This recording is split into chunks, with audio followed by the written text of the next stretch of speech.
Sur le sol, je répète, pour l'instant, l'argent de la France doit rester aux Français.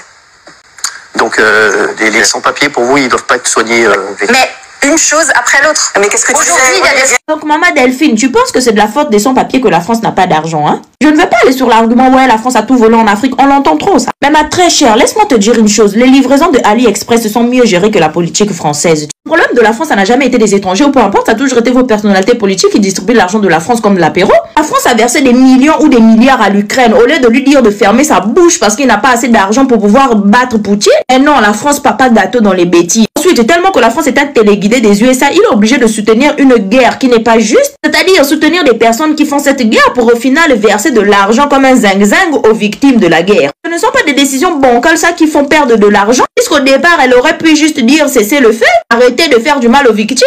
Donc vous pensez que les déchets que vous donnez aux sans-papiers là, c'est ça qui font à ce que les citoyens français ne sont pas heureux? Faites des statistiques et faites des calculs, combien de sans-papiers qu'il y a sur le territoire, combien de dépenses qu'ils prennent à la France. On est dans un pays qui ne fait pas la différence entre développer et voler. Il préfère compter sur les autres pour s'enrichir. Et demain, quand ça bouscule, quand les traités ne sont pas bien passés, vous rejetez la faute sur les étrangers. C'est pas parce qu'on a la tour Eiffel en ferraille là et des églises Notre-Dame, ça veut dire qu'on est développé, hein. Pour moi, la France est maintenant actuellement le pays le moins développé. Je dirais pas du monde pour ne pas la vexer. Rien n'est encadré dans l'entrepreneuriat zéro. La scolarité zéro. Le monde de l'emploi pas assez bien encadré. Il y a plus de burn-out dans le salariat que la population chinoise. Et vous voulez dire qu'en éliminant la santé aux sans-papiers, ça va sauver la France?